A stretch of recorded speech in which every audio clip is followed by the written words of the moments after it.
Sugihoto Namo Buddhaya, yang terhormat, yang mulia Bante, yang luhur, Samanera atas Silani yang kami hormati, Romo Ramani, Bapak Ibu yang bergabung di Zoom dan di YouTube Dhamma Meta Jember. Selamat bergabung kembali pada episode 49 Dhamma Sakaca Online, season ke-6. Waktu terasa begitu cepat berlalu. Dengan narasumber Pak Merta Ada, dengan judul Pikiran Harmonis dalam Dhamma. Nah, saya buka dengan sebuah pantun. Sungguh indah tinggal di bumi. Ada keramaian dalam kesepian. Kembali bergabung bersama kami. Mendengarkan Dhamma penuh perhatian. Nah, baik Bapak Ibu, saya akan mulai dengan membacakan nama Karapata. Mari kita semuanya bersikap anjali. Saya akan memilih pembacaan nama Karapata.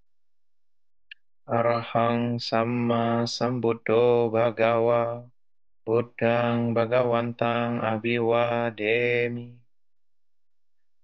Swakato Bhagawata Dhammo Dhammang Namasami Tupardipanno Bhagavato Sawaka Sangho Sanghang Namami.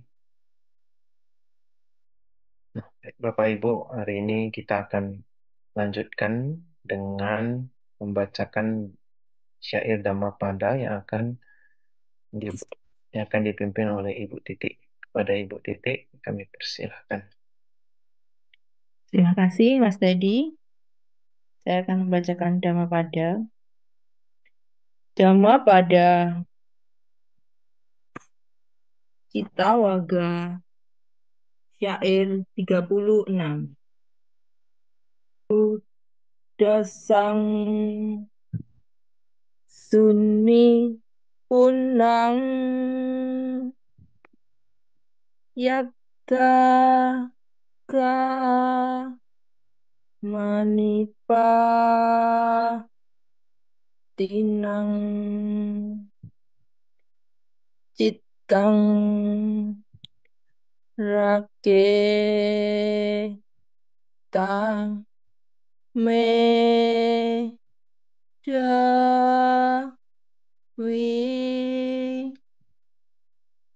Citang Kutang Sukha Wahang. Pikiran itu sungguh sukar diawasi. Ia amat halus dan senang mengembara sesuka hati. Karena itu, hendaklah orang bijaksana selalu menjaganya. Pikiran yang dijaga dengan baik akan membawa kebahagiaan. Sadu, sadu, sadu. Terima kasih. Ya, baik, terima kasih Bu Titik. Nah, berikutnya kita akan membacakan saya akan menyapa Pak Merta. Selamat malam Pak Merta. Sekiatu Namo Buddhaya. Malam, Apa kabar Pak Merta? Sudah saya lama nggak baik. berjumpa. Terima kasih sudah kembali memberikan saya kesempatan untuk Ya, berbuat baik. sudah lama nggak berjumpa dengan Pak Merta. Ya, baik. Saya akan bacakan profil dari Pak Merta. Narasumber kita, Pak Merta Ada ini memiliki nama Buddhis Panyasagara Merta Ada, kelahiran di Batu Riti, Tabanan, Bali, 5 Mei 1957, pendidikan perguruan tinggi 1977, kursus Abhidhamma oleh Pandit Kaharudin, Pabaja Samanera tahun 1992. Aktivitas saat ini, guru meditasi kesehatan Bali Usada, penyembuh holistik, wira swasta di bidang spa kesehatan. Pengalaman Pak Merta, belajar meditasi dengan Yang Mulia Giri Rakito Mahathera, belajar meditasi dengan Yang Mulia Kita Ketuko Mahathera, belajar meditasi dengan Yang Mulia Pak Ausayado Mahathera. Pendiri dan Ketua Perkumpulan Bali Usada Meditasi, penceramah di wihara-wihara dan kegiatan Buddhis lainnya. Penceramah di radio dan televisi lokal dan nasional, mengajar meditasi di Indonesia dan mancanegara, mengajar meditasi secara online di berbagai platform. Penghargaan Pak Merta, Anugerah Citra Insan Pendidikan, Penghargaan Kanada Award dari kelompok media Bali Pos, Anugerah dari Museum Rudana, dan yang keempat Yawa Jiwika Dhamma Sewaka Abdi Dhamma Sepanjang Hayat 2021 dari Ehipasiko Foundation. Nah, luar biasa nih Pak.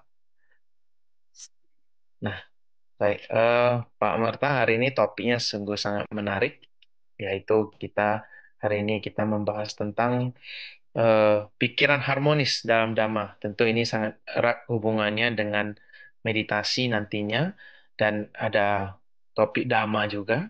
Mungkin Pak Merta yang biasanya expert dalam meditasi kesehatan dan akan membahas Dhamma sekaligus, dan ini akan relate. Silakan Pak. Terima kasih, Saudara Teddy. Yang saya muliakan, Biku Sangga, yang mungkin hadir atau mungkin nanti akan mendengarkan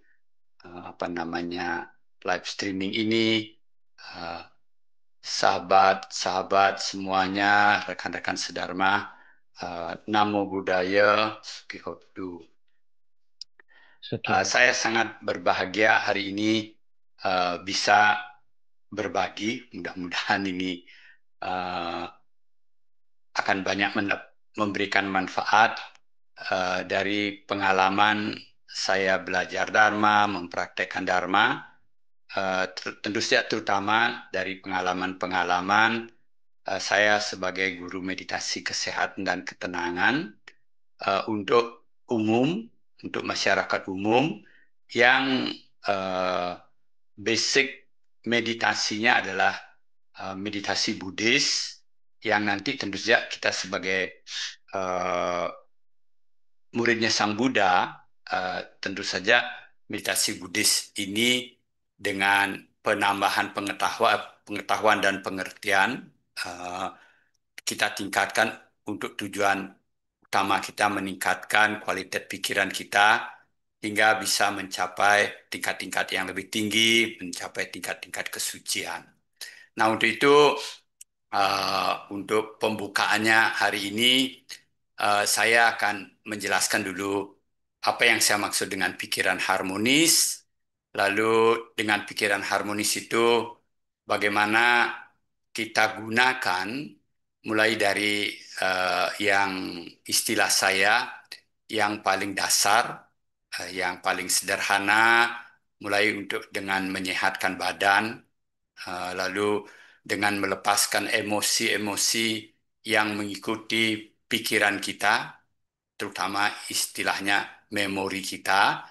Nah, dalam proses ini, bagaimana pikiran harmonis itu kalau kita lakukan dengan pengertian Dharma, dia memproses juga pikiran kita itu ke arah yang lebih bagus, ke arah kesucian, seperti itu. Nah, yang saya maksud dengan pikiran harmonis adalah pikiran kusala cita, pikiran baik, khususnya pikiran mahakusala cita. Jadi mungkin kalau kita belajar Dharma, pikiran itu kan banyak yang muncul, baik pikiran baik maupun pikiran buruk. Kalau dalam bahasa kesehatan, pikiran buruk itu membuat yang namanya, kalau kita lakukan itu di tubuh kita itu membuat namanya kortisol, adrenalin, yang membuat kita stres, lalu nanti arahnya mengarah kecuali hidup kita tidak tenang, badan kita juga sakit, penyakit-penyakit muncul seperti autoimun, kanker, dan banyak sekali penyakit-penyakit yang muncul. Kalau pikiran buruk kita kuat munculnya, seperti itu. Nah, kalau pikiran baik, tentu saja pikiran baik itu dia memunculkan banyak sekali hormon-hormon seperti endorfin, dopamin, serotonin, oksitosin, seperti itu, sehingga dia memberikan badan kita rasa enak, lalu lebih rileks, lalu eh, badan kita lebih mudah sehat, mungkin istilah sehari-harinya lebih mudah awet muda, mukanya lebih cerah, dan seterusnya. Jadi pikiran aku salah cita kita dan kusala cita itu di badan secara langsung sudah kita bisa lihat zaman sekarang ini bukti-bukti nyata dengan riset-riset yang sangat jelas ya seperti itu. Nah, saya berbicara tentang kusala cita, pikiran baik. Nah, dalam saya berbicara tentang kusala cita ini, eh, secara umum saya tinjau supaya lebih mudah, yang cocok dengan zaman sekarang, terutama untuk adik-adik yang mempunyai banyak pengetahuan dan kalau suka ingin belajar sesuatu itu ingin secara logikanya bisa dijelaskan mungkin secara matematik, aljabar, dilihat dari logika cara berpikir kita. Tentu saja secara filosofi, em, secara umum penjelasan-penjelasan melalui suta itu sudah kita ketahui bagaimana pikiran-pikiran baik itu muncul ketika kita mempraktekkan dalam hidup kita sehari-hari dengan menjaga sila, tidak membunuh, tidak mencuri, tidak melakukan perbuatan asusila, berbicaranya baik, lalu tidak makan dan minuman, lalu dijelaskan dengan penjelasan-penjelasan yang cukup panjang lebar, menjadi merupakan filosofi kehidupan, itu pikiran baik pasti muncul gitu, seperti itu. Ketika kita tidak melakukan yang buruk-buruk, tapi kita melakukan yang baik-baik, seperti cinta kasih, berdana, lalu bermeditasi, itu dengan sendirinya kita tahu. Nah, tetapi dari sudut proses berpikir dari Abai Dhamma itu akan lebih apa nak kalau dijelaskan logikanya akan lebih lebih mudah gitu. Eh, eh, sekarang zaman sekarang ini.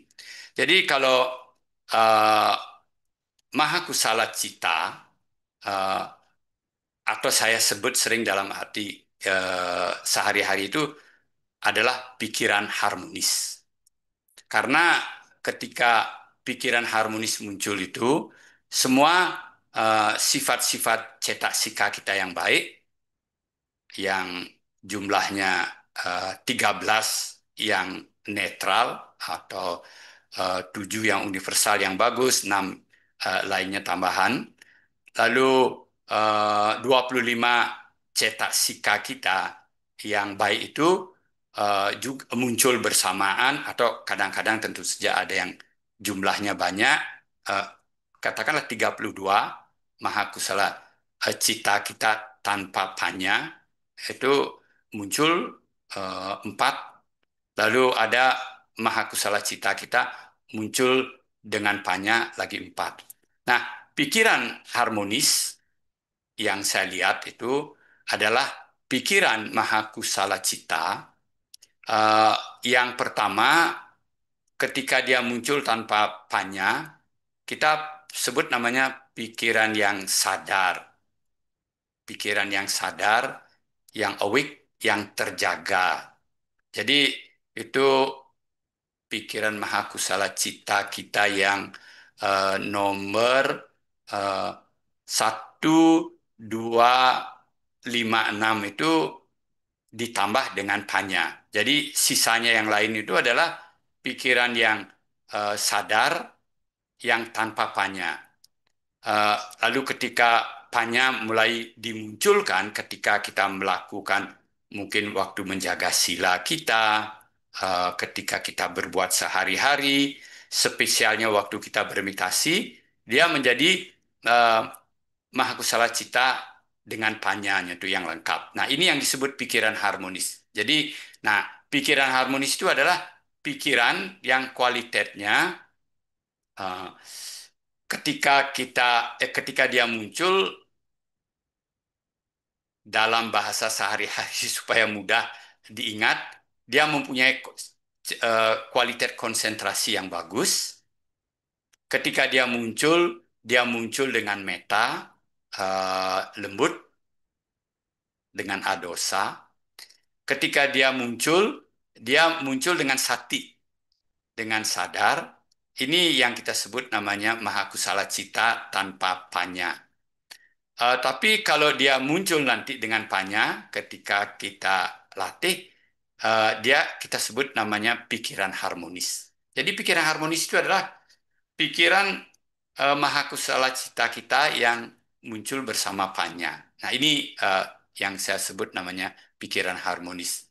Tadi saya sudah jelaskan, pikiran harmonis ketika kita latih, eh, dengan cara apapun, sesuai dengan teknik yang kita pilih, itu muncul eh, bertahap, bisa bersama-sama, bisa bertahap. Umpamanya saya berikan contoh, kalau kita latih dia mulainya dengan cinta kasih, menggunakan objek cinta kasih. Mahakusala cita kita muncul, eh, tapi belum ada panyanya.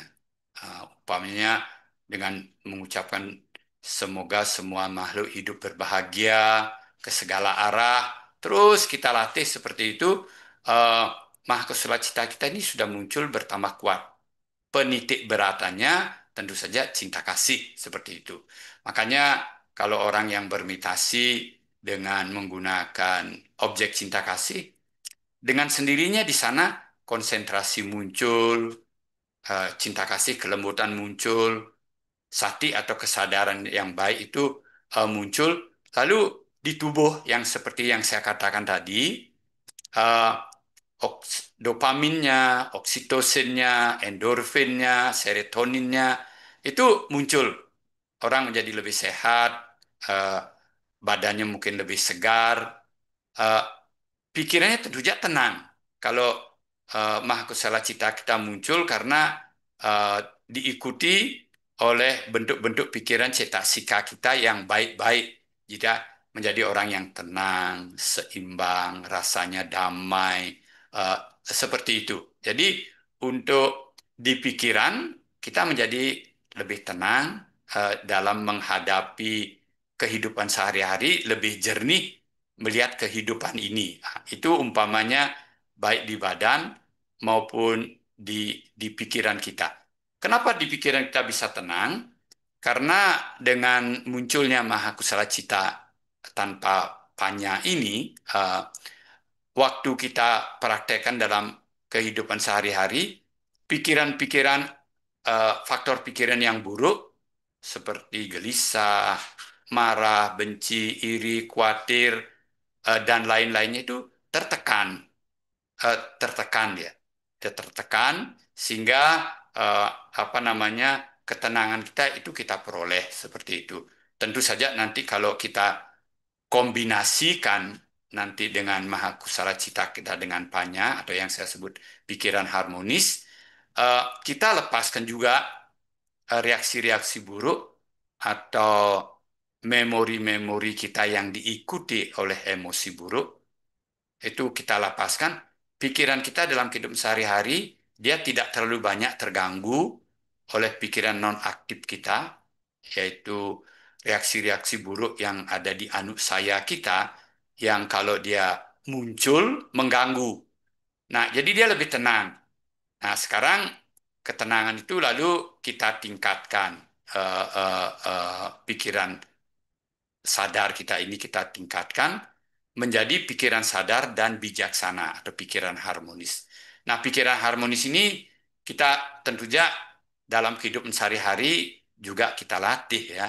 Eh, Ketika kita hidup dalam kehidupan sehari-hari, kita mengamati apa yang kita lakukan, lalu kita menyadari dia, oh kita sadar, oh ini anicca ya.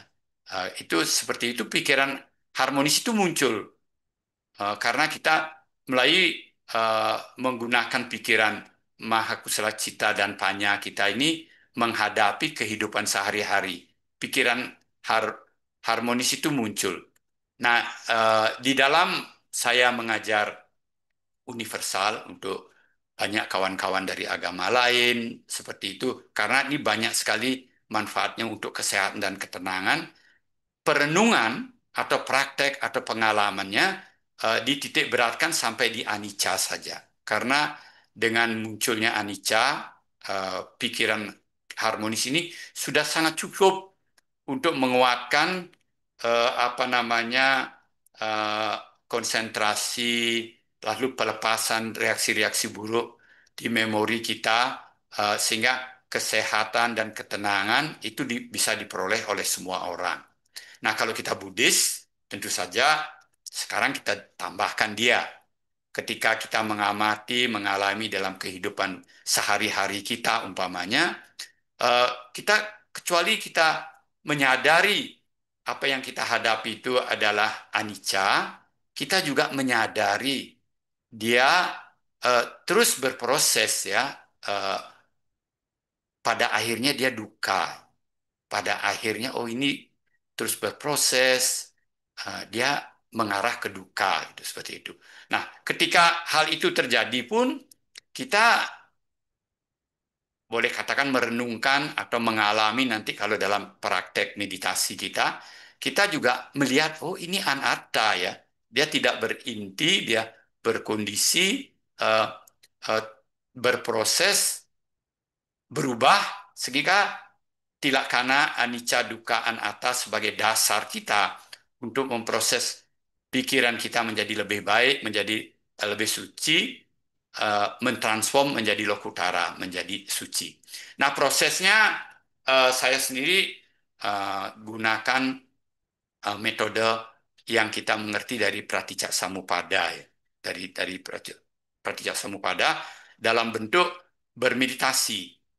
Nah, dalam berbentuk bermeditasi itu kita menggunakan pikiran kita, mengamati badan, mengamati perasaan, rasa. Jadinya kaya nupasana dan wedana nupasana. Nah, karena di kaya nupasana dan wedana nupasana itu proses langsung transform di badan itu akan kuat sekali terjadi. Lalu kalau tentunya Citta Nupasana dan Dhammanupasana penting ya, tapi karena saya lebih menekankan mengajarkan meditasi kesehatan dan ketenangan, penekanannya ada di eh, Kaya Nupasana dan Wedana Nupasana. Jadi proses dari awija ke sangkara, lalu dari sangkara munculnya winyana, winyananya munculnya nama rupa. Ketika nama rupa muncul terjadi kontak pasanya, ketika pasa, eh, maksud saya munculnya salayatananya, lalu eh, kontak jadi pasa. Nah, di sini kan muncul wedananya. Di sini kita amati wedananya karena ketika eh, di wedana muncul kan bisa saja yang muncul itu sangkara-sangkara. Mungkin sangkara yang baik, eh, tapi terutama yang buruk. Nah, karena kita belajarnya proses untuk melepaskan yang buruk, melepaskan tanha, makanya sering dijelaskan begitu wedana muncul, tanha muncul dia. Nah, karena tanha muncul, upadana muncul, lalu bawahnya muncul. eh, jadi setelah itu jati, jarak, maranangnya terjadi. Nah, kalau kita menggunakan pikiran harmonis kita yang sudah terlatih, ketika wedana itu muncul, eh, kita usahakan bukan tanhanya yang muncul ya, bukan sangkara-sangkara yang buruk yang muncul ya. Kita terus amati dia, sehingga yang mengamati ini dalam arti pikiran harmonis kita, maha kusala cita dan panya kita ini, yang mengandung panya ini, supaya dia bertambah kuat bertambah kuat, dilatih sehingga bibit-bibit kesucian itu muncul bertambah kuat. Otot satinya, dhamma wicayonya, lalu apa namanya wirianya, pitinya itu supaya dia muncul pasadinya. Lo dengan sendirinya nanti samadinya bertambah dalam, UPK-nya ada di sana. Terus ini berproses sehingga eh, kita harapkan pikiran harmonis yang ada panyanya ini eh, transform perlahan-lahan menjadi eh, lebih kuat. Nah, dalam proses ini karena kita umat Buddha, itulah tujuan yang tertinggi, penekanannya di sana. Nah, tentu saja dalam untuk umum penekanannya bukan hanya di sana ya. Penekanannya diarahkan ke bagian-bagian tertentu dari badan supaya dia tambah sehat, ke bagian-bagian tertentu ke di badan kita yang sakit, karena konsep sakit itu adalah tidak seimbangnya antara materi di tubuh kita dengan namanya kecerdasan badan kita. Nah, kecerdasan badan ini sifatnya, getarannya eh, dengan cetak-sika kita yang baik ataupun yang buruk hampir sama, tapi mungkin tidak komplit. Umpamanya orang sakit tumor, gitu. Eh, materinya tidak seimbang dengan blueprintnya, dengan cetakannya, dengan kecerdasannya. Karena salah satu kecerdasan dari sel itu dia menjadi tidak sopan. Dia harusnya tumbuhnya normal, dia tidak sopan, lalu membesar, berubah menjadi tumor. Nah, pikiran harmonis, apalagi dengan Panya, ya, kuat sekali. Dia menyadari penyakit itu untuk menghomeostasiskan, mengembalikan sistem tubuh itu ke arah normal, eh, ke arah seimbang. Sehingga proses-proses penyembuhan, kalau kita mempunyai penyakit-penyakit di badan, dengan sendirinya bisa terjadi. Nah, saya sudah melatih meditasi kesehat ini 32 tahun. Jadi saya sangat banyak melihat banyak sekali penyakit-penyakit, saya katakan banyak, bukan semua ya. Penyakit tumor, kanker, autoimun, apa namanya, yang ringan-ringan kan kita tahu, alergi, nah, itu semuanya dengan pikiran harmonis plus dengan panya yang kuat itu bisa disembuhkan dengan memperhatikan makanan yang baik, olahraga yang secukupnya. Seperti itu. Nah, dengan pikiran harmonis, karena kita merasakan, mengamati gerak-gerik badan kita, kaya nupasana kita, dan wedana nupasana kita, apapun yang kita rasakan ketika dia muncul rasa-rasa tersebut di badan kita, gerak-gerik di badan kita juga, dia berhubungan dengan reaksi-reaksi buruk yang kita alami. Yang mungkin di Buddhis kita sebut yang ada di anusaya kita. Ya. Sehingga kita alami, kita sadari dia anicca itu, kita kurangi kekuatannya, emosi itu, kekuatannya kita kurangi. Sehingga penyakit-penyakit yang langsung ya, dari memori kita yang langsung dari hipokampus langsung ke amigdala, tidak melalui korteks kita itu yang kita sebut namanya trauma, fobia itu dapat dikurangi dan dapat disembuhkan. Seperti itu.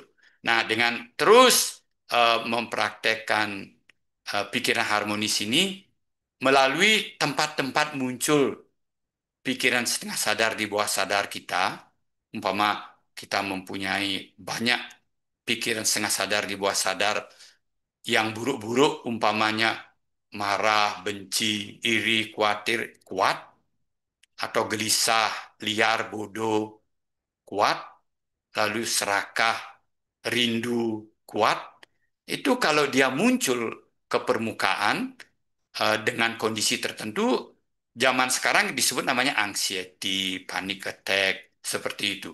Nah, kalau kita mempunyai pikiran harmonis, yang sudah kita miliki, terus kita latih untuk mengamati itu di bawah sadar, setengah sadar kita, setengah sadar bawah sadar kita dengan sendirinya kan bertambah kecil karena pikiran harmonis yang terus mengamati mengamati bertambah kuat, yang setengah sadar di bawah sadar itu bertambah kecil. Karena ingat, pikiran itu atau kesadaran dalam hal ini muncul pada satu saat, satu kesadaran. Sehingga kalau pikiran harmonis terus dilatih, dia makin kuat, yang di bawah sadar, setengah sadar itu makin lemah, makin lemah, makin lemah. Sehingga kalau dia tidak kuat dalam kehidupan sehari-hari, setengah sadar di bawah sadar, anxiety, panic attack, bipolar, dan yang lain-lain itu akan lebih jarang muncul seperti itu. Nah, ini yang saya maksud dengan pikiran harmonis dalam kehidupan sehari-hari dapat kita manfaatkan untuk menyehatkan badan, banyak penyakit yang dapat kita sembuhkan. Lalu pikiran harmonis banyak bisa kita gunakan melepaskan emosi sehari-hari kita sehingga kehidupan kita sehari-hari lebih tenang. Tapi kalau dia kuat seperti trauma dan lain-lainnya itu bisa kita kurangi atau sembuhkan.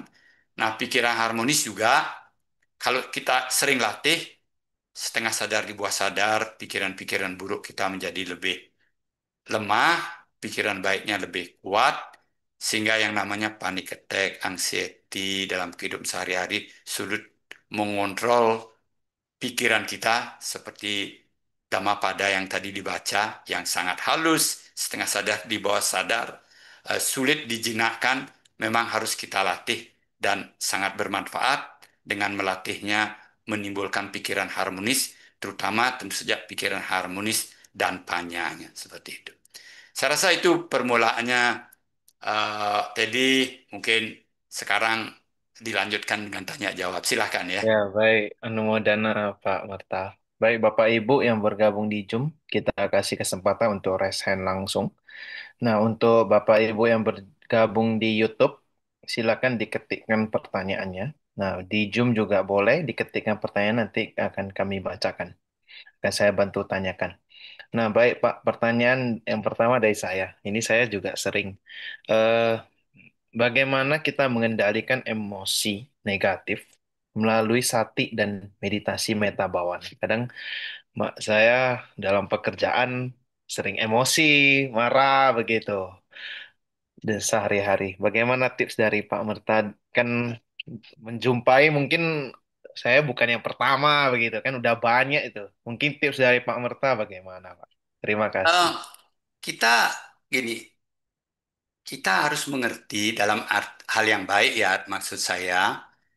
Kalau kita mudah emosi artinya kan marah, benci, iri, khawatir. Itu artinya cetak sika kita yang marah, benci, iri, khawatir. Nanti kondisinya di luar apa, yang dipakai marahnya. Yang kondisi mana, yang dipakai khawatirnya, irinya, kan begitu. Jadi sebetulnya yang harus kita mengerti dulu adalah ini loh cetak sika saya, sehingga saya mudah marah, mudah iri, mudah benci, dan seterusnya. Nah, lalu kita berpikir bagaimana caranya supaya ini dapat ditekan, dikurangi, jangan dilatih supaya dia tidak kuat. Nah, untuk itu pertama tentu saya karena namanya melatih, kita berlatih dengan meta bawana, dengan cinta kasih ya. Dengan cinta kasih karena begitu latihan cinta kasih kita lakukan, dengan sendirinya otot-otot adosa kita, meta kita muncul tambah kuat, karuna kita muncul dengan lebih kuat, muditanya muncul lebih kuat. Jadi marah, benci, iri, khawatirnya itu ototnya akan berkurang. Nah, sekarang tinggal tekniknya, penekanannya di mana. Kalau secara umum tentu saja semua sabe sata bawantu sukitata, semoga semua makhluk hidup berbahagia, itu umum ya. Pada umumnya, kalau menurut apa yang saya mengerti, metanya kuat, adosanya kuat, rasa damainya itu lebih kuat, tenang juga lebih lebih kuat. Pada umumnya kan seperti itu. Tapi lalu bisa juga kita perlu memunculkan karunanya, lalu kita menggunakan objek yang lain. Lalu kita bisa memunculkan muditanya dengan objek yang lain, seperti itu. Nah, kalau dalam hal saya, caranya saya mempraktekkan, saya selalu eh, dalam meditasi itu eh, mulai dengan meta. Karena sudah terbukti zaman sekarang eh, itu bahwa banyak orang yang belajar sakti, yang disebut sakti dengan mereka, mindfulness di dunia barat, mereka malahan kadang-kadang kalau berlebihan berlatihnya lebih 30 menit, 1 jam seperti itu setiap hari, malahan mereka bisa tambah kuat anxiety-nya, panic attack-nya, stresnya, seperti itu. Ternyata yang mereka lakukan ketika berlatih sakti itu, cetak sika yang baik itu tidak muncul. Yang muncul hanya perhatian, mereka menjadi sensitif, lalu karena kurang pengertian dan silanya kurang diperhatikan, malahan yang muncul itu khawatir, gelisah. Jadi, loh, kok tambah rajin meditasi, kok tambah anxiety, tambah panic attack seperti itu. Nah, kalau kita mulai dengan meta, meta itu sangat otomatis dia mengarahkan kita ke kanan kan. Ke baik, maksud saya ke baik. Karena meta itu artinya apa? Dalam Pancasila kita, kalau kita terjemahkan, eh, meta kita menghindari pembunuhan. Meta kita tidak mengambil, Barang mencuri barang bukti. orang lain. Meta kita tidak membuat orang lain susah dengan membuat asusila. Meta kita artinya kita harus lakukan dengan berkata yang baik dan seterusnya. Meta artinya kita menyayangi diri kita dengan tidak makan atau minum yang memabukkan dan seterusnya. Jadi meta itu bagus. Makanya sekarang tinggal pilihnya bagaimana. Nah, dalam praktek nanti ketika kita meta kita sudah miliki, kalau kita ingin memunculkan maha kusala cita kita plus panyanya, ketika kita mengamati umpamanya objeknya nafas saja, itu pun meta juga muncul kan ketika kita mengamati nafas kita, kita harus perhatikan jangan tegang, jangan apa namanya khawatir, benci begitu, kita mengamati dengan lembut sehingga pada saat itu otot meta kita juga muncul. Jadi apa pertanyaannya tadi dari saudara Teddy? Saya katakan secara umum, kalau orang yang sering marah, benci, iri, khawatir, eh, yang dalam bentuk apapun, meta dilatih memang sudah betul. Cuma sekarang tekniknya yang mana cocok kan, ada orang, kalau saya eh, cocok melatih meta itu ke seluruh alam semesta. Jadi pelan-pelan dari diri sendiri dulu, di sekitar diri kita, di luar rumah, lalu ke atas, ke bawah, terus pelan-pelan ke bumi ini, sekitar bumi, lalu ke seluruh alam semesta, diam di sana. Saya menggunakan teknik itu. Ada kawan-kawan atau teknik yang kita bisa baca itu dalam bentuk yang lain, mungkin diri kita dulu sendiri, lalu guru kita, orang netral, lalu orang bermasalah, dan seterusnya. Silakan, menurut saya jawaban saya teknis ya, langsung supaya kawan-kawan, karena saya sangat mengerti para pendengar di sini kan kawan-kawan yang sudah juga belajar Dharma, mengerti Dharma. Eh, saya ingin menyampaikan pengalaman saya untuk praktis dalam kehidupan sehari-harinya seperti itu. Silakan. Ya. Ya, baik Pak Merta, mungkin saya kebanyakan itu mungkin lebih ke ego, mungkin eh, sesuatu mungkin dalam dunia usaha tidak sesuai dengan yang kita inginkan, kan begitu Pak. Tidak sesuai dengan yang kita ekspektasikan begitu. Ya, tapi itu kan eh, nomor duanya. Kayak ego kita muncul dulu lobanya, Ya, nanti begitu tidak sesuai dengan ekspektasi, baru benci marahnya muncul. Nah, ya, kalau sudah tahu itu, egonya yang dikurangi, tekniknya kan bisa dalam arti marahnya, melekatnya, kikirnya mungkin, eh, sakayaditinya, itu yang dilemahkan. Nah, caranya melatih kan kita sudah tahu. Jadi perenungan yang kita lakukan supaya otot-otot itu berkurang kekuatannya seperti itu ya. Ya, baik Pak. Pak Marta, baik. Kita lanjutkan. Pak, bagaimana kita itu merenungkan pada hal-hal yang baik dalam sehari-hari dalam kehidupan kita? Eh, oke, kita katakan merenungkan ya dalam kehidupan sehari-hari. Ketika kita merenungkan dalam kehidupan sehari-hari yang baik, eh, bisa beberapa cara. Tapi kebanyakan kalah dalam perenungan sehari-hari karena dalam kehidupan sehari-hari itu begitu cepat ya. Eh, Hidup itu begitu cepat dari satu hal ke hal yang lain. Katakanlah begitu kita bangun dari pagi sampai malam itu, loba dosa moha kita itu lebih banyak muncul karena kecepatan hidup itu. Kita kalau kita kurang awas, itu sebabnya kita bersyukur karena kita belajar Dharma, kita mengerti bahwa kita harus awas. Nah, seperti itu. Nah, kalau kita bisa awas dengan sendirinya, sati maksud saya, dengan sendirinya apapun yang kita lakukan, kita mempunyai perhatian yang cukup, sati kita muncul di sana, otomatis kan kelembutan muncul di sana, apalagi ditambah dengan kebijaksanaan. Ini yang paling bagus kan, sebetulnya. Tidak perlu lagi eh, direnungkan berulang-ulang. Tapi yang kedua, kita mungkin memegang objek yang membuat dia supaya hal-hal yang baik itu selalu lebih mudah muncul.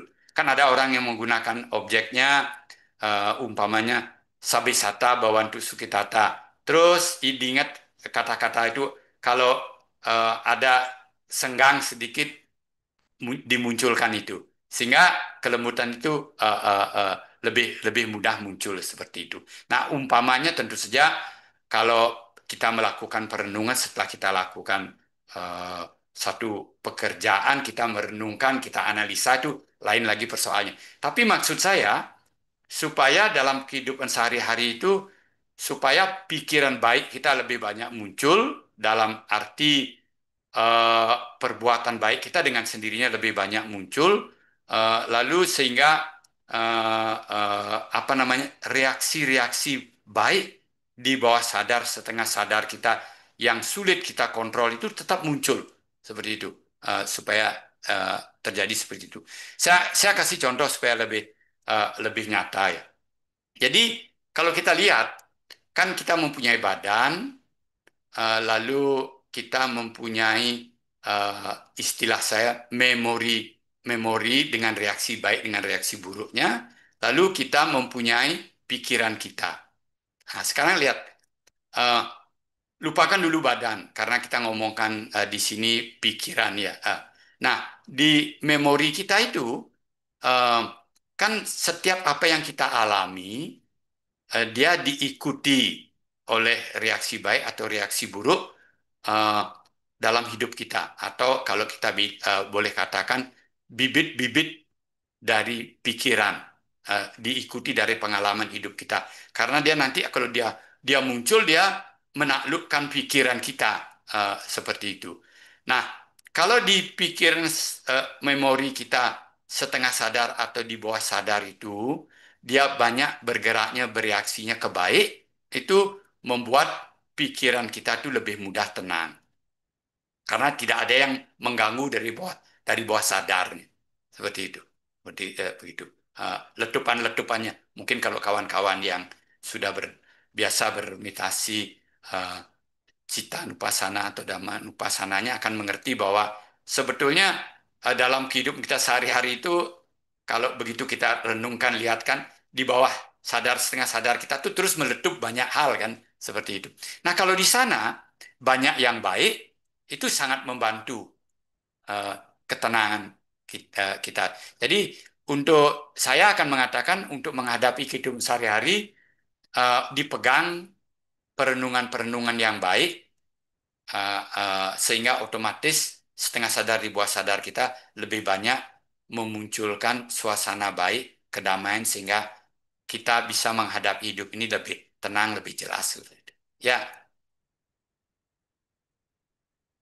Ya, Pak. Nah, apakah dalam pikiran bawah sadar, setengah sadar itu mempengaruhi kesehatan, mempengaruhi keseharian kita, dan mempengaruhi karakter kita? Katanya karakter itu nggak bisa berubah. Benarkah demikian? Harusnya bisa ya, Pak, dengan sati gitu ya. ya kalau kita lihat dari pengetahuan Buddhis kan kita tahu semua yang berkondisi bisa berubah ya. Hmm. Pasti berubah lagi. Bukan bukan bisa dia pasti berubah. Nah, umpamanya saya lihat dari sudut kesehatan ya. Kita tahu kan eh, kalau sperma dan ovum orang tua kita ketemu, itu patik sandi winaya kita masuk, itu dia membawa kalala ya. Eh, Materi halus, lalu eh, cita dan cetak sika kita muncul lah. Saya katakan kesadaran dan faktor-faktor pikiran kita itu muncul. Nah, sebetulnya kan proses hidup kita itu terus begitu. Dia berjalan terus, dia berubah terus. Karakter itu bisa muncul, banyak muncul dari genetik orang tua kita. Itu banyak muncul. Karena ya riset-riset sekarang kan sudah banyak membuktikan bahwa trauma-trauma orang tua kita masa lalu, umpamanya mengalami perang, ketakutan, lalu liwat bisa muncul di diri kita. Ada beberapa trauma yang kuat, malahan ceritanya pun bisa muncul. Umpamanya waktu zaman perang yang saya baca riset itu oleh Profesor siapa nama Russell Sayuda ya kalau tidak salah dari New York itu. Dia melakukan banyak riset bagaimana memori genetik dari orang tua kita, pengalaman buruknya dia, orang tua kita atau leluhur kita, katakan gitu, dia bisa muncul di badan kita dan menjadi karakter kita ya. Eh, Umpamanya mudah takut dengan ruangan gelap, lalu mudah mempunyai penyakit anxiety seperti itu karena dulu umpamanya zaman dulu orang Yahudi itu dimasukkan ke ruangan yang gelap, mau digas, mau dibunuh oleh Hitler, tapi ada yang selamat, lalu melanjutkan hidupnya, punya anak, lalu anaknya punya cucu, cucunya sekarang itu banyak sekali membawa penyakit-penyakit yang berhubungan dengan takut di ruangan kecil, di ruangan gelap seperti itu. Banyak apa namanya bukti zaman sekarang dengan menggunakan teknologi yang canggih. Umpamanya di linknya Greg Braden ya kalau tidak salah di YouTube atau di mana saja seperti The Power of the Trauma, eh, Dr. Gabo siapa namanya itu dari Kanada, Profesor Dr. Gabo itu menunjukkan transvalasi organ itu membawa sifat dan kadang-kadang memori dari yang memberikan donornya. Ada seorang gadis, beliau itu umur 17, keluar malam-malam diperkosa oleh seorang laki-laki, lalu dibunuh, dicekek. Orang berusaha nolong dia bawa ke rumah sakit, sampai di rumah sakit sudah meninggal dunia, tapi jantungnya masih oke. Nah, kebetulan ada seorang ibu yang lainnya, umur 45 tahun kurang lebih, mengalami gagal jantung, harus pakai alat. Sudah berminggu-minggu nunggu donor jantung. Nah, kebetulan dia punya pas di donor, lalu ibu itu selamat. Setelah berapa bulan, ibu itu sehat seperti biasa. Sering mimpi antara mimpi dan ingatan, dia itu diperkosa oleh seorang laki-laki yang wajahnya dia bisa jelaskan dengan baik, sehingga polisi itu bisa menangkap si pemerkosa. Jantung, paru-paru, jantung yang saya tahu itu saya baca di liver, itu banyak sekali kadang-kadang bisa membawa memori dan karakter seperti itu.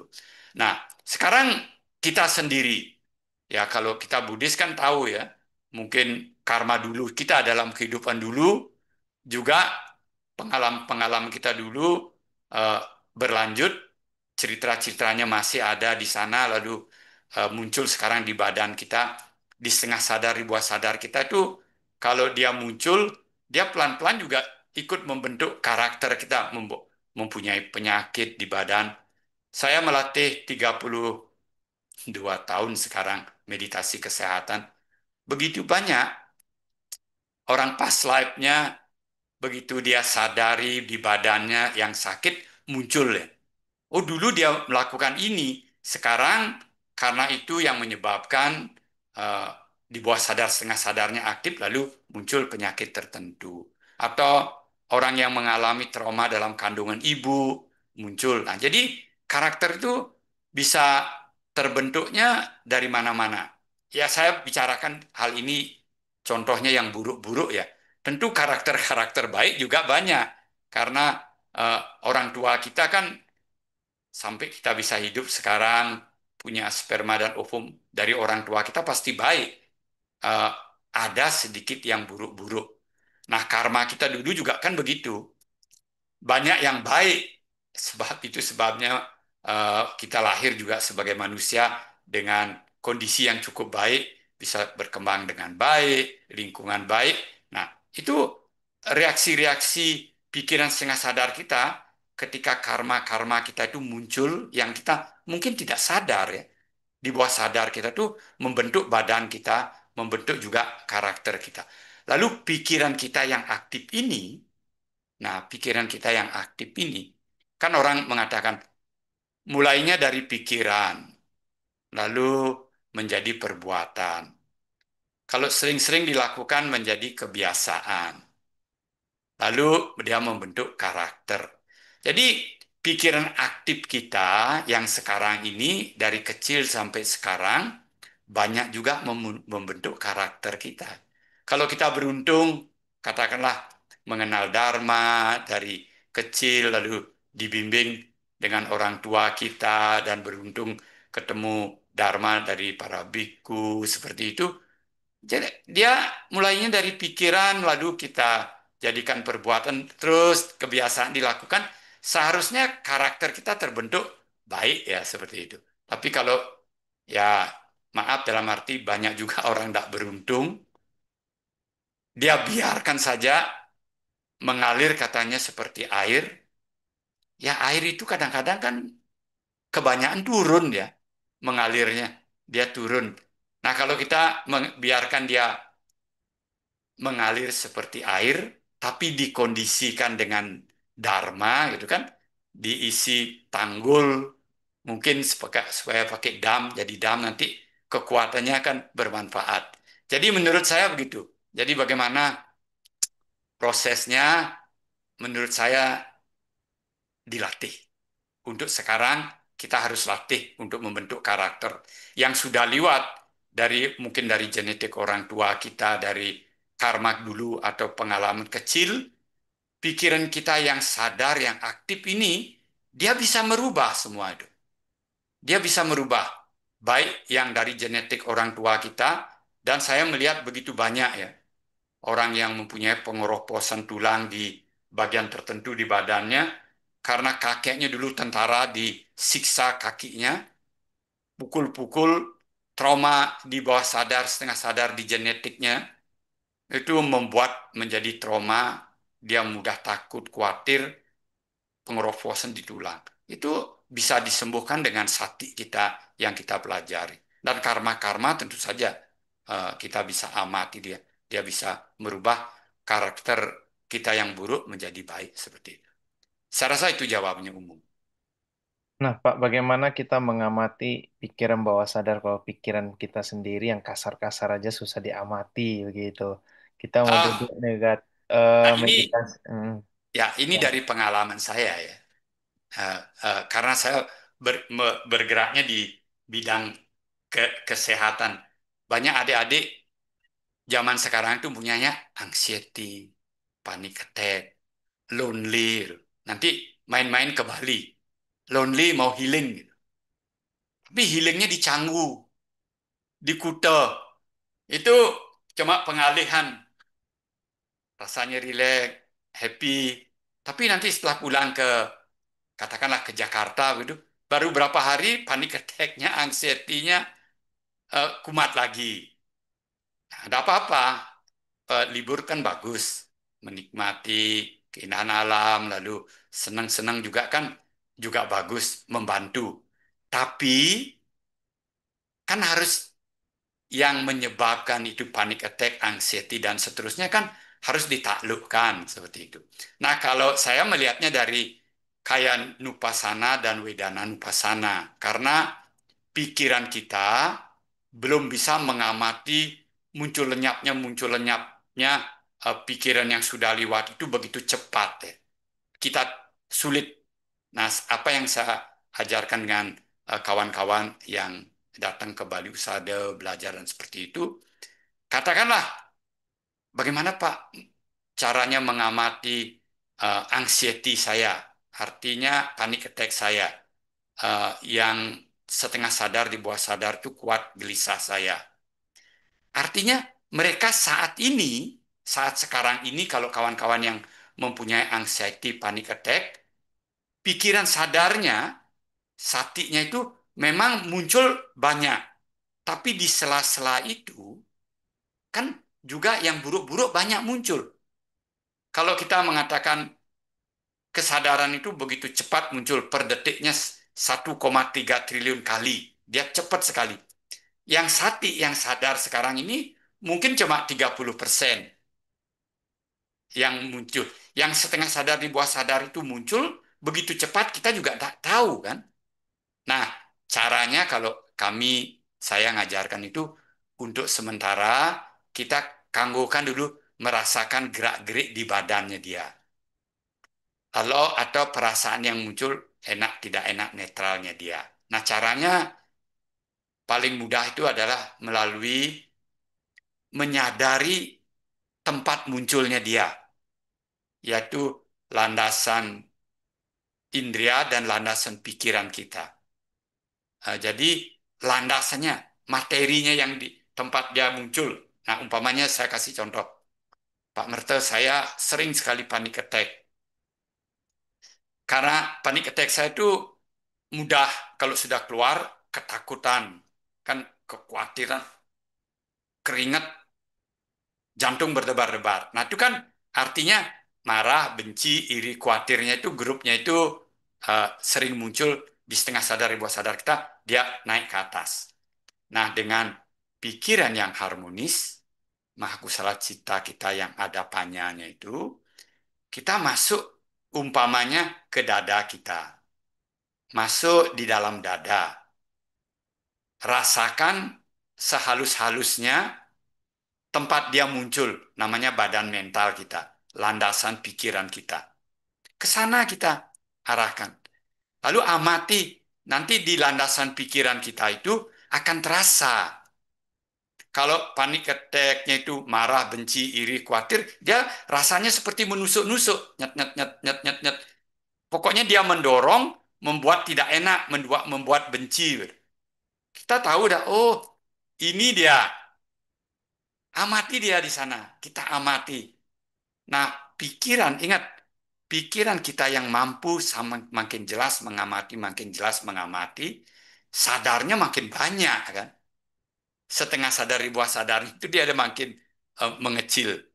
Nah, untuk saya sendiri, saya sering beritahu, amati seluruh badan. Ingat dalam kehidupan sehari-hari, panic attack, anxiety, bipolar itu munculnya di mana? Ada orang munculnya di perut, biasanya berhubungan dengan lonely, serakah, ego itu biasanya di sekitar perut. Kalau dia munculnya karena kegelisahan, keliaran, seperti itu kebodohan biasanya munculnya mulai di kepalanya geliangan. Jadi dicari ke tempat dia muncul seperti itu. Nah, sekarang pun dia muncul. Cuma karena kondisinya tidak tepat, dia tidak menjadi anxiety, panic attack, dan seterusnya. Jadi untuk saya akan mengajarkan kepada umum, kepada kawan-kawan yang belum mempunyai katakanlah jana, sehingga belum bisa menangkap dengan jelas muncul lenyapnya pikiran itu, supaya tetap kita amati dia, amati secara umum melalui badan dan melalui rasa enak dan tidak enak yang muncul seperti itu. Ya, baik. Terima kasih Pak Marta. Pak Marta, ini bagaimana nih kalau kita eh, mungkin ada keluarga atau teman, saudara yang sedang sakit karena banyak sekarang cancer, tumor, dan yang lainnya begitu. Nah, jadi apakah artinya mungkin preventif mungkin udah nggak bisa, udah terjadi. Nah, bagaimana dengan meditasi kesehatan atau ada tips dari Pak Merta bagaimana bukan menyembuhkan tapi mungkin mengurangi begitu. Ada yang bilang nggak mungkin 100% tapi at least dengan meditasi lebih tenang, batinnya nggak gelisah begitu. Silakan Pak Merta. Ya, saya katakan begini, penyembuhan itu kalau orang itu sakit ada dua macam. Penyembuhan dari dalam dan penyembuhan dari luar. Kalau penyembuhan dari luar artinya kita memerlukan bantuan orang lain, tukang terapis, tukang pijat, dokter mengoperasi, lalu diberikan obat-obat sesuai dengan yang kita perlukan. Itu namanya penyembuhan dari luar. Tapi penyembuhan dari dalam artinya kan begini. Kita yang menyembuhkan dari dalam, pikiran kita, kita kuatkan, kita kondisikan untuk membuat keseimbangan kembali sistem tubuh kita dengan makan makanan yang baik, artinya materi yang baik, bila perlu obat juga tidak apa-apa, lalu dengan melakukan olahraga supaya temperatur gerak-gerik badan kita itu bisa normal kembali semua. Itu menyembuhkan dari dalam. Saya akan katakan banyak, hampir 90% mungkin boleh dikatakan lebih. Sebetulnya semua penyakit itu bisa disembuhkan dari dalam. Kalau kita bisa mengkondisikan dengan baik seperti itu. Jadi kadang-kadang saya lihat, kan saya ada buktinya banyak. Kawan-kawan yang sakit kanker, banyak yang sembuh. Yang membawa data dari luar, sudah dites oleh dokter, kadang-kadang ada yang sudah dikemo, lalu obatnya sudah tidak mempan lagi, lalu memasrahkan diri supaya tenang, apa dengan melalui meditasi supaya bisa menghadapi dengan kuat sakitnya. Nah, dengan teknik yang baik, malahan sembuh. Orang seorang dokter, dokter syaraf stadium 3, obat kemonya sudah tidak eh, mempan lagi, lalu beliau menjaga dirinya, makanannya diperbaiki, ikut dengan menggunakan pikiran harmonis Panyap, Maha Kusala Cita begitu, ikut dengan kami dalam waktu 8 bulan, itu seluruh kankernya itu lenyap, sembuh kembali. Nah, ini apa yang saya katakan ini bukan saya saja. Sekarang kan riset-riset di Korea atau di Amerika, seperti Profesor Michael Levin mengatakan bahwa sel tubuh kita itu mempunyai intelijen.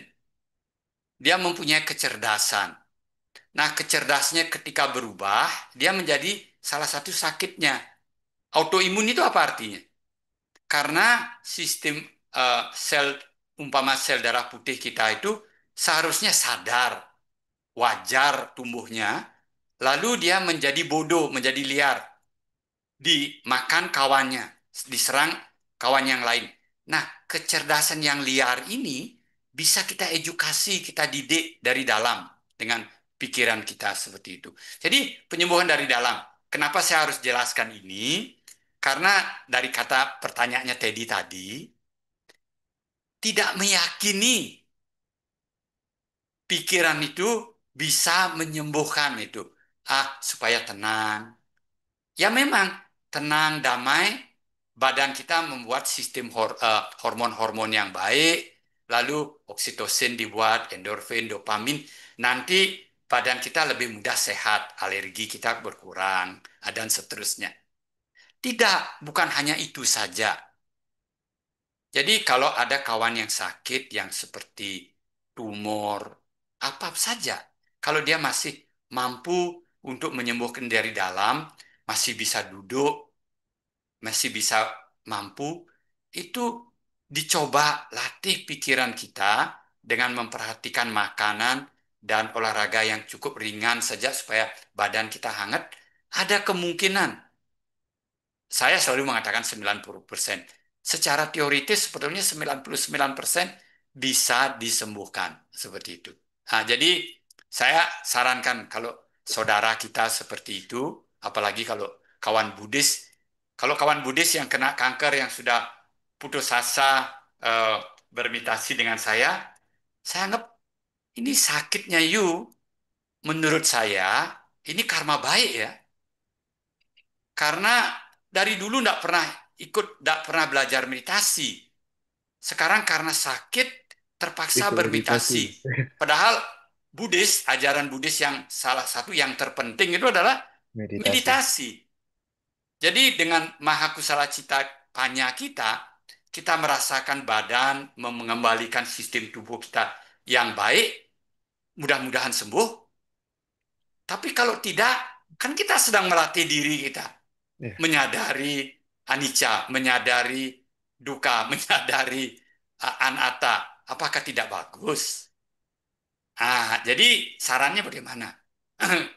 Kalau kawan kita atau saudara kita yang Buddhis ikut meditasi atau latih meditasi. Tentu saja untuk kesehatan dan ketenangan, melepaskan reaksi buruk di memori, menghilangkan trauma dan sakit di badan, ditambah teknik meditasi Buddhisnya dengan teknik-teknik yang kita kenal gitu.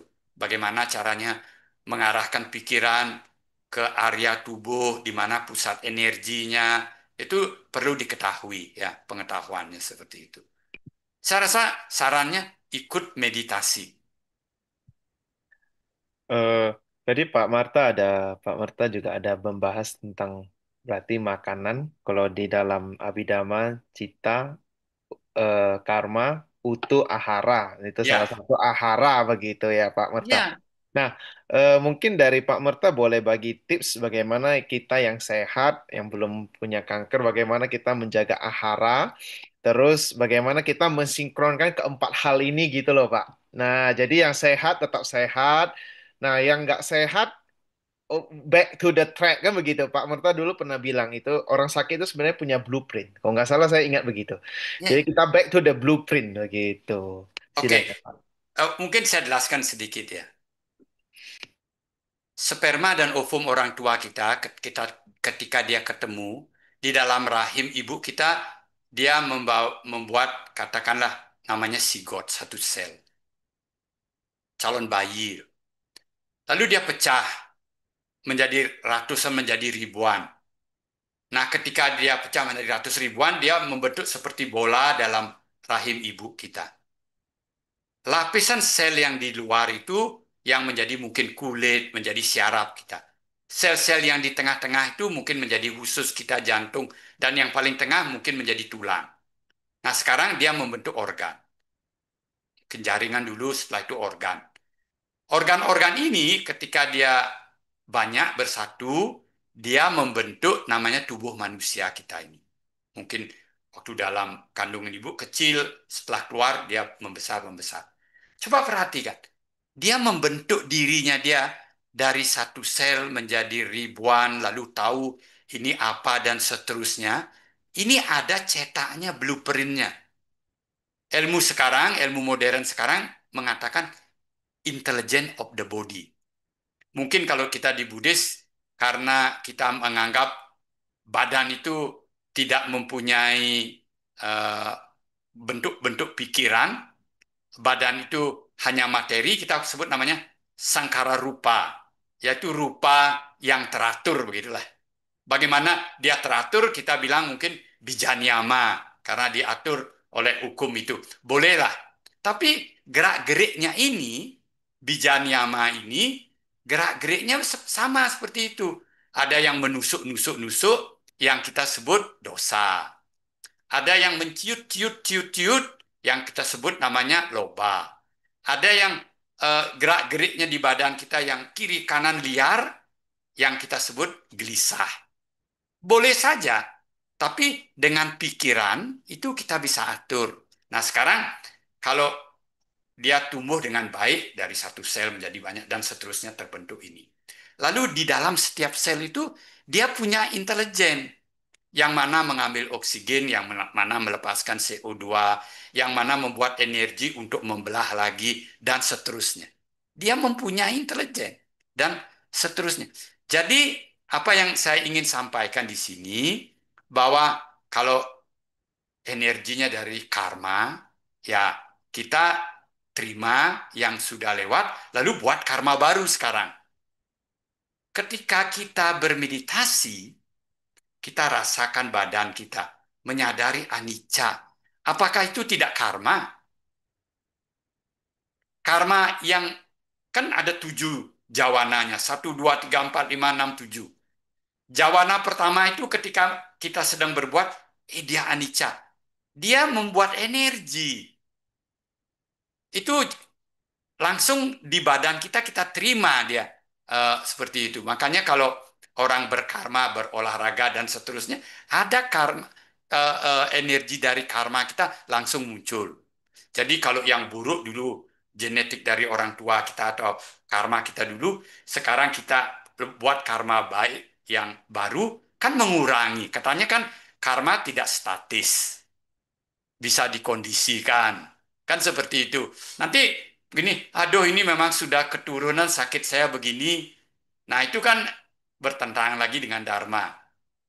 Kekal dia seperti itu. Padahal kan tidak. Itu bisa dipengaruhi. Jadi karma apa namanya kama jarupanya itu bisa dipengaruhi. Cita jarupanya ya sudah jelas kan. Dia muncul, lenyap, muncul, lenyap, muncul, lenyap. Lalu dia membentuk adrenalin, kortisol, dan seterusnya itu kita sadari dengan baik, lalu membentuk yang namanya apa namanya serotonin, dopamin, dan seterusnya. Dia pasti mempengaruhi dan akan berubah. Lalu sekarang ahara. Ya seperti tadi, di setiap ahara kita itu pasti juga ada intelijennya.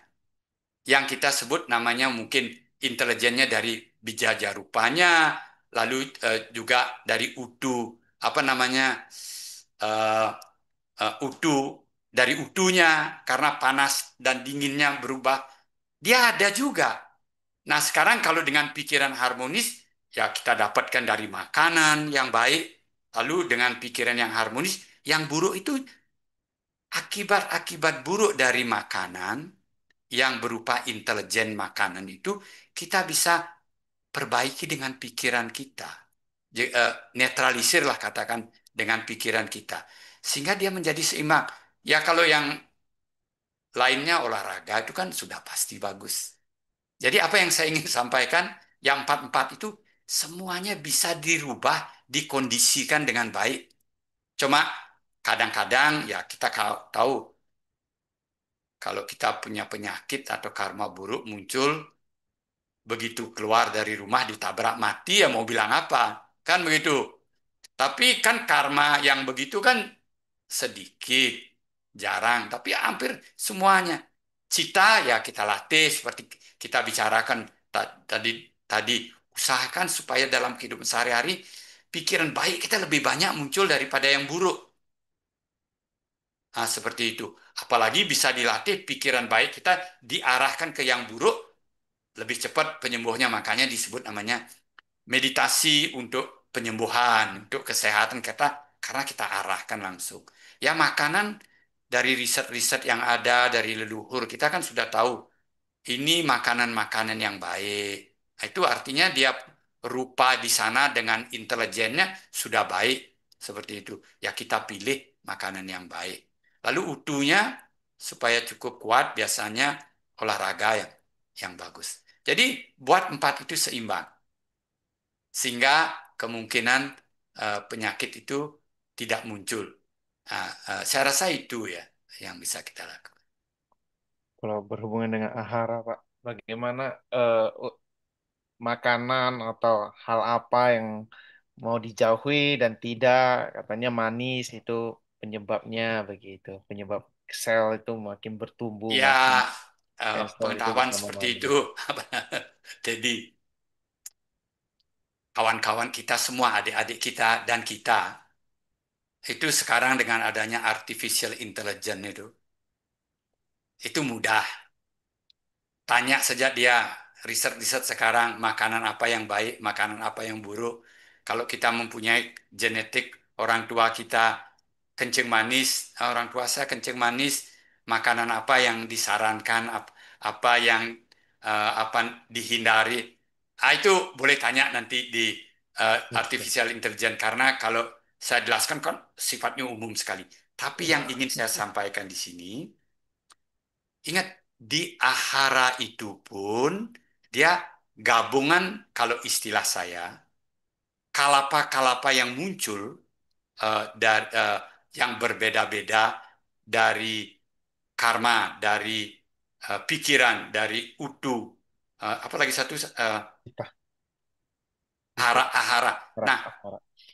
dari proses makanan itu sendiri, itu dia membawa kecerdasan yang bisa kita pengaruhi dengan pikiran kita. Dari mana kecerdasannya? Seperti saya katakan, mungkin kita sebut dari Bijanyama. Kenapa bisa yang ini eh, makanannya bersifat panas? Dari Uduniyama mungkin kenapa makanan ini beracun? Karena dia tajam kuat begitu. Nah, tapi itu semuanya bisa dipengaruhi oleh pikiran kita.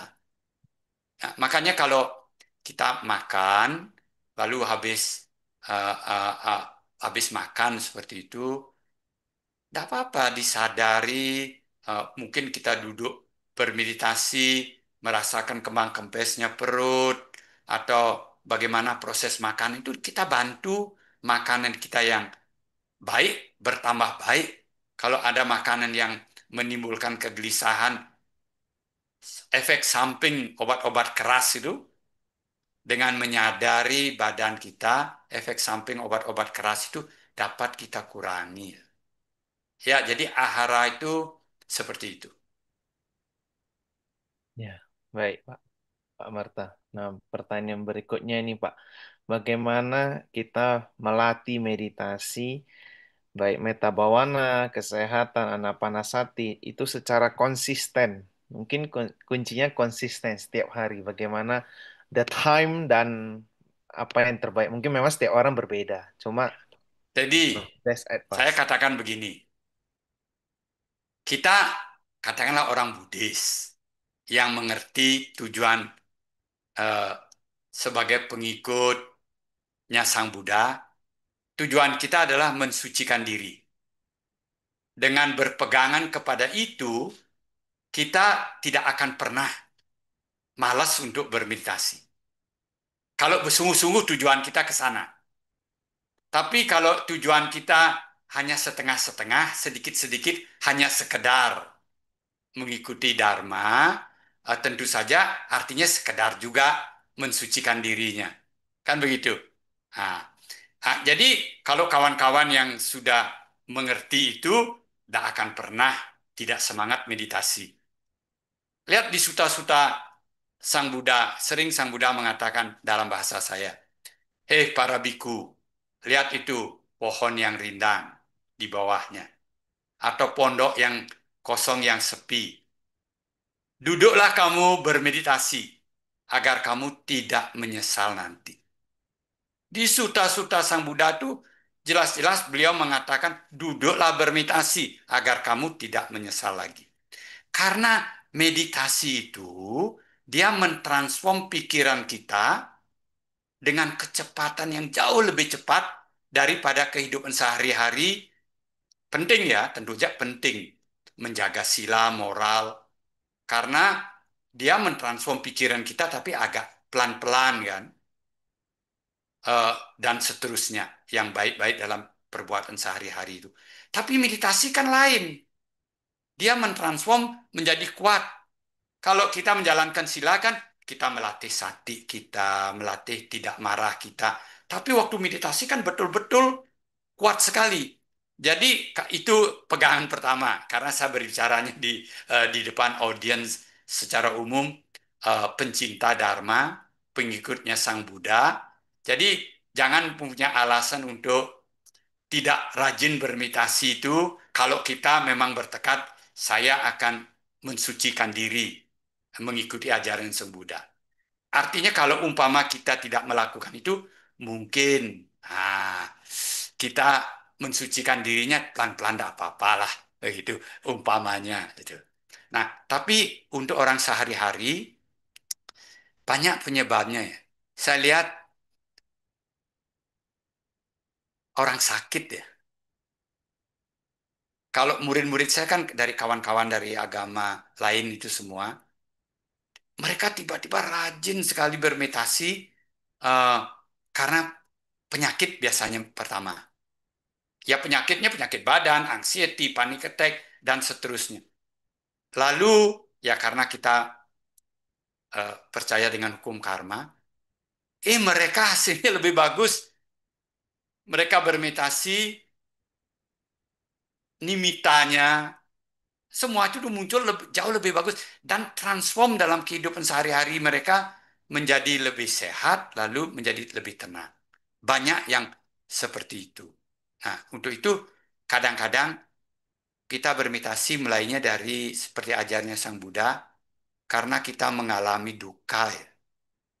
Kalau kita mengerti, oh kita sakit, duka, lalu kita tidak tenang, anxiety, panic attack, lonely itu, baru orang itu mau mulai mencari jalan keluarnya, lalu rajin bermeditasi. Seperti itu. Nanti kadang-kadang kalau orang yang tidak konsisten itu kadang-kadang, tujuannya sudah tercapai, saya sudah sembuh, sudah tidak anxiety, tidak panic attack, sudah tenang, lalu mengurangi. Lebih enak, sibuklah. Tentu saja sibuk berbuat baik juga tetap bagus ya. Ngurus wihara dulu, gara-gara datang ke wihara karena sakit, belajar meditasi dan seterusnya. Sambil aktif di wihara, sekarang sudah sembuh semuanya. Kesibukannya, pokoknya yang penting saya berbuat baik. Lupa bermeditasi. Bisa. Atau memang everything okay ya, baik gitu. Itu uh, dianggap tidak perlu meditasi untuk apa? Meditasi. Padahal meditasi itu kan seharusnya mentransform kita lebih cepat. Itu pengertian itu. Saya rasa banyak hal memberikan semangat, tapi kalau saya lihat tergantung dengan tujuannya. Tujuan orang itu apa? Lalu dia kalau dia meyakini meditasi itu bisa membawa kebaikan, tujuannya itu, lalu tujuannya makin tinggi, makin konsisten dia, makin kuat dia memegang untuk rajin bermeditasi. Iya, menarik, Pak. Jadi eh, banyak justru kita belum punya samwega begitu ya Pak Merta. Jadi belum nantilah belum. Jadi kalau orang bisa merenungkan bahwa maybe itu dalam suta Sang Buddha hidup ini singkat. Jadi kalau orang yang tahu sadar mungkin bentar lagi udah nggak ada begitu, bentar lagi udah meninggal gitu. Jadi harus segera itu berbuat kebajikan segera itu meditasi begitu ya Pak. Jadi kalau in our daily life mungkin mungkin untuk beginner ataupun orang-orang umat awam mungkin satu hari dari Pak Merta sarankannya gimana Pak? 1 jam, setengah jam setelah bangun sebelum tidur begitu. Dari pengalaman saya, kalau mereka melakukan meditasi yang benar, yang baik, yang benar, itu seharusnya kita perlu setiap hari itu setengah jam supaya tetap menjaga kesehatan kita baik, lalu reaksi-reaksi buruk, pengalaman-pengalaman hidup kita sehari-hari waktu kita melakukan tugas sebagai eh, perumah tangga, berbisnis, itu reaksi-reaksi buruknya dengan melakukan meditasi setengah jam sudah cukup kita lepaskan ya. Sehingga ketenangan di pikiran itu tidak terganggu dari bawah. Saya rasa dengan melakukan meditasi setiap hari setengah jam dengan meditasi yang bagus itu, yang benar itu sudah sangat cukup. Jadi pikiran kita, pikiran terjaga kita, pikiran sadar baik kita itu, sati kita untuk menghadapi kehidupan sehari-hari itu akan cukup cukup bagus. Setengah jam, menurut saya. Tentu saja sekarang kan kalau kita ingin lebih dalam untuk meningkatkan hal tertentu, ya diperpanjang. Saya akan menyarankan 1 jam. Untuk kawan-kawan yang membawa penyakit, mempunyai penyakit, itu harus 2 kali meditasi sehari, karena kemampuan pikiran kita setengah sadar di bawah sadar kita itu mungkin hanya 12 jam. Jadi kalau kita sakit, sistem tubuh, intelijen tubuh kita, waktu kita bermeditasi, kita obati 12 jam, dia ada kecenderungan kembali lagi ke sistem semulanya. Jadi kalau kita latih dia 1 hari 2 kali, 24 jam, setengah sadar di bawah sadar pun tetap dia memperbaiki dirinya. Biasanya eh, kelihatan nyata kalau sehari-hari ya. 3 bulan itu penyembuhan, trauma-trauma, anxiety dan seterusnya itu akan sudah kelihatan sekali kalau kita bermeditasi sehari-hari di rumah. Ya kalau ikut tape berata atau retreat yang kuat, itu dalam 7 hari 6 malam pulang itu sudah kelihatan ya. Yang biasanya kelenjar prostatnya membengkak 1 malam 5 kali harus kencing itu, di akhir tape berata kita sudah kelihatan 2 kali saja. Benjolan payudara, umpama sakit itu waktu ke sana keras, meditasi 7 hari 6 malam, selesai dipegang sudah agak lembek. Itu instan, seolah-olah instan, tapi kekuatan pikiran kita untuk mengembalikan keliaran, ketegangannya dia itu cepat. Karena intensif, bayangkan 7 hari 6 malam, setiap hari meditasinya 7 kali. Setiap meditasi 30 sampai 45 menit. Itu kan proses tubuh, proses memori, proses pikiran kuat. Makanya kawan-kawan yang ikut Vipassana itu sangat beruntung kan. Karma baik apa yang dimiliki itu? Bisa sempat ikut Vipassana 10 hari atau katakan sebulan dan seterusnya itu bukan main ya. Itu karma kalau dibandingkan dalam bahasa saya dengan karma-karma baik yang kita buat, mungkin 1 kali Vipassana itu yang 10 hari atau apalagi sebulan, mungkin dibandingkan dengan 10 tahun perbuatan-perbuatan baik kita setiap hari untuk mentransform pikiran, kalah yang perbuatan baik kita sehari-hari. Seperti itu. Karena dia sistem yang dibuat oleh beliau, Sang Buddha itu, meditasi itu, terutama Vipassana itu kan mempercepat, memproses pikiran ke arah enlightenment. Seperti itu. Ya, saya rasa itu. Ya, baik.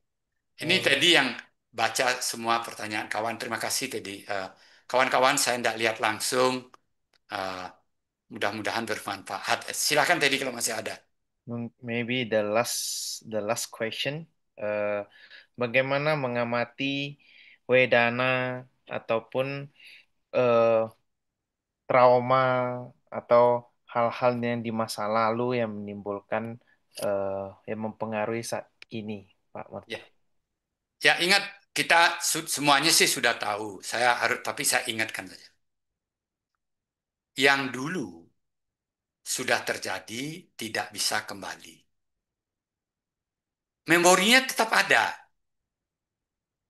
Reaksi buruknya itu tetap ada saat ini pada diri kita. Yang akan datang belum terjadi. Tapi karena kita ingat-ingat, khawatir ini nanti terjadi dan seterusnya, reaksi buruknya atau emosinya sudah ada sekarang ini kan. Jadi yang penting kan saat ini. Bagaimana melepaskan itu. Nah, salah satunya caranya itu yaitu dengan menyadari gerak-gerik tubuh dan emosi atau rasa-rasa yang muncul di tubuh itu. Nah, caranya bagaimana? Ya, seperti yang saya jelaskan tadi, tentu saja ada persiapan ya. Pertama, kuatkan dulu pikiran harmonisnya, pikiran maha kusala cita dan panyanya. Itu itu namanya alat kita. Makanya kalau belajar di Dharma kan itu harus kita miliki pertama. Nah, setelah itu kita miliki, lalu dalam arti kita miliki, kita bisa munculkan ya. Setelah itu kita munculkan dia di kepala umpamanya. Saya kasih contoh aja. Disadari dengan lembut kepala kita. Disadari dengan lembut. Gerak-gerik di kepala kita itu kan ada. Kemang kempes apa eh, tulang tengkorak kita. Lalu nanti mungkin ada gatal. Mungkin mata kita terasa berat. Lalu mungkin di dalam mulut kita, gigi kita ngilu. Itu kan gerak-geriknya. Semua gerak-gerik badan kita. Memang yang besar yang sering kita disuruh ngamati, nafas keluar masuk, gerak-gerik perut, kemang kempes, gerak-gerik. Ketika kita berjalan, gerak-gerik. Tapi selain itu, sel-sel yang lainnya kan dia bergerak, gerak-gerik juga sebetulnya itu semua kan. Nah, itu kita sadari gerak-geriknya, apa yang terjadi. Lalu ketika gerak-gerik itu terjadi, rasa-rasa itu kan muncul. Enak atau tidak enak. Dari pikiran kita pun muncul enak, tidak enak, atau apa namanya netral seperti itu. Nah, dengan menyadari itu, semua pengalaman hidup kita yang tercatat di badan kita, yang tercatat di perasaan, di pikiran kita, di memori kita, kita sadari dia. Nah, kalau kita sadari dia, lalu tahu dia anicca, apa artinya? Pikiran maha kusala cita dan panya kita muncul di tempat tersebut. Melepaskan itu ketegangan itu. Melepaskan istilah saya reaksi buruk dari memori kita. Seperti itu. Ketegangan-ketegangan. Jadi pikiran kita tuh menjadi lebih tenang, trauma-trauma kita tuh lepas, dan seterusnya. Nah, kurang lebih seperti itu. Kalau trauma yang kita ketahui, itu lebih mudah lagi kan. Kalau kita tahu, oh traumanya apa, dirasakan seluruh badan, pikirkan traumanya, rasa yang muncul di badan bagaimana. Tinggal mencari aja. Rasa-rasa itu cari di seluruh badan, lepaskan, lepaskan. Nanti trauma, ketagihan, fobia kita itu akan berkurang. Seperti itu. Nah, saya mengajarkan dari segi praktis dalam kehidupan sehari-hari. Tentu saja yang lebih dalam seperti kaya upasana, apa namanya, wedana upasana, citan upasana, dan daman upasana itu apa namanya lebih dalam, lebih teliti, lebih precisely ya. Karena apa? Karena kan sebelum vipassana kita siapkan pikiran kita, maha kusala cita kita dengan panya itu mencapai level minimal upacara samadhi. Kalau bisa jana kan lebih bagus. Baru kita membuat vipassana kita menjadi tajam dan kuat seperti itu. Tapi kalau untuk kehidupan sehari-hari dengan konsentrasi yang biasa-biasa saja, sudah kita latih dengan metta bawana, nafas keluar, nafas masuk, dia sangat cukup ya untuk menghilangkan emosi sehari-hari kita. Seperti itu. Ya, Ya, baik Pak Marta. That's the last question. Itu pertanyaan terakhir dalam sesi kita. Berikutnya kita meminta Pak Marta untuk memberikan closing statement melalui apa sih harapan Bapak atau wish dari harapan dari Pak Marta untuk pendengar semuanya, untuk umat Buddha, bagaimana kita pikiran harmonis kita itu selalu harmonis gitu dalam diri kita. eh, untuk rekan-rekan sedharma, sahabat sedharma semuanya yang mulia Biku Sangga, eh, yang saya bisa sampaikan begini, terutama ini untuk adik-adik yang muda ya. Kita beruntung mengenal Dharma, ya. Ilmu Dharma yang kita dapatkan itu untuk materi, untuk faktor pikiran, untuk kesadaran kita itu begitu dalam. Seperti kita yakini, dulu sekarang akan datang itu tetap baik dan benar, ya. Sekarang zaman itu berubah. Kecepatan zaman berubah, teknologi zaman berubah. Jadi adik-adik terutama, sekarang ada namanya artificial intelligence. Itu kemudahan untuk mengingat sesuatu, untuk melakukan sesuatu banyak sekali hanya dengan chatbot-chatbot itu muncul. Tapi akibatnya apa? Otak kita mengkerut. Ini riset ya, baru-baru berapa bulan ini. Kognitif kita, cara berpikir kita menjadi malas, dan seterusnya. Lalu nanti apa yang terjadi? Penyakit-penyakit muncul kan? Demensia, cepat lupa. Dia mengkerut otak kita, anxiety, panik, dan seterusnya itu mudah sekali muncul. Padahal kita mempunyai dharma yang mungkin secara memang sadar atau tidak sadar sudah Sang Buddha siapkan untuk kita. Kalau kita belajar meditasi, kita itu mempengaruhi semua, menyadari 32 organ tubuh umpamanya, kayak kata sati kita. Atau yang saya praktekkan kaya nupasana dan seterusnya. Kita rasakan kepala, leher dan seterusnya, organ tubuh kita seluruhnya seperti itu. Pikiran kita ini melatih seluruh sel-sel di tubuh kita tidak mengkerut, tidak menjadi demensia. Cara berpikir kita karena terus kita menyadari, oh dia anicca, eh, apa namanya, dia panas, dia dingin dan seterusnya. Cara berpikir kita tetap menjadi jernih, kognitif seperti itu. Jadi untuk itu, ini saran saya. Saya menghimbau, belajar Dharma, jangan lupa tetap bermeditasi. Karena ilmu di dalam meditasi itu, dia sangat-sangat bermanfaat untuk tetap menjaga badan kita sehat, berfungsi dengan baik, sengaja atau tidak sengaja ketika kita melakukan meditasi. Tentu saja pikiran kita akan lebih tenang karena bisa melepaskan emosi-emosi sehari-hari kita. Sehingga pikiran tenang, transform, harmonis itu untuk menghadap kehidupan sehari-hari lebih mudah bahagia.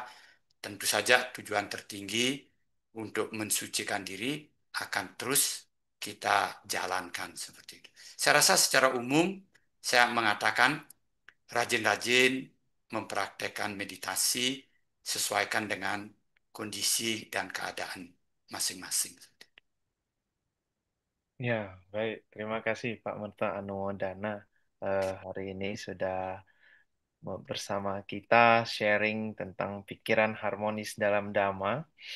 Nah, izinkan saya merangkum ya Pak Merta dalam sebuah puisi. Pikiran harmonis dalam Dhamma. Mari memulai hari dengan kebahagiaan. Setiap detik yang berlalu, setiap menit yang berlalu, semuanya diisi dengan hal baik. Membawa hal positif dalam hidup kita. Pikiran baik mengharmonisasikan hidup kita. Semakin hari, semakin tenang damai. Semakin hari, mempertahankan kesehatan. Semakin hari, semakin baik. Mari mulai latih pikiran harmonis kita penuh dengan kewelas asihan. Mari wujudkan ucapan yang baik penuh dengan kesantunan. Mari wujudkan tindakan yang luhur penuh dengan ketulusan kepada semua makhluk. Semoga setiap detik dalam hidup kita memulai pikiran yang harmonis. Semoga melodi kehidupan kita bersimfoni dalam harmonisasi pikiran. Semoga pikiran indah dan baik membangun kebijaksanaan sejati, membawa kepada kebahagiaan tertinggi. Sadu. Ya, baik berikutnya Pak Merta mungkin saya minta izin ke Pak Merta untuk memimpin Patidana. Boleh, Pak? Silakan Teddy atau Oh, ada. teman yang lain ya. Saya ikut. Oke, baik. Mungkin saya yang pimpin. Mari Bapak Ibu semuanya kita melakukan Patidana Parita Pelimpahan Jasa.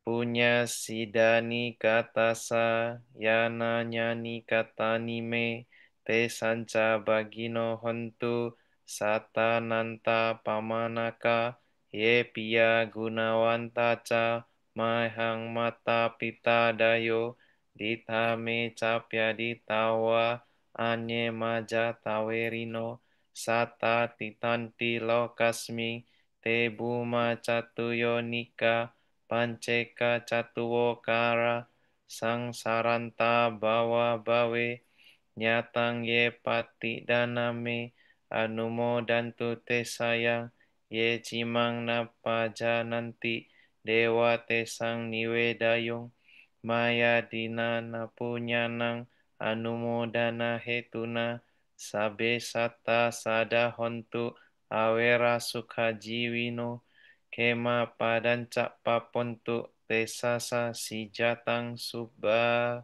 Sadu, sadu, sadu. Baik, Bapak Ibu, mari kita tutup acara Damasakaca online kita dengan nama Karapata. Saya akan pimpin, mari semuanya bersikap anjali. Arahang sama sambuddho bhagawa buddhang bhagawantang abiwademi. Swakato bhagawata dhammo dhammang namasami. Supartipano bhagavato sawaka sangho sanghang namami.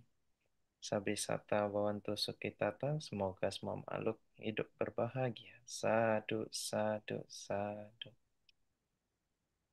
Baik Bapak Ibu, mari kita lihat pengumuman berikut ini yang akan ditampilkan kepada operator.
Baik, demikian acara Damasa Kaca online hari ini. Eh, saya mewakili semua kru yang bertugas dan Mama Ita Jember mengucapkan nama Maha Anumodana kepada Pak Merta sudah bergabung bersama kami.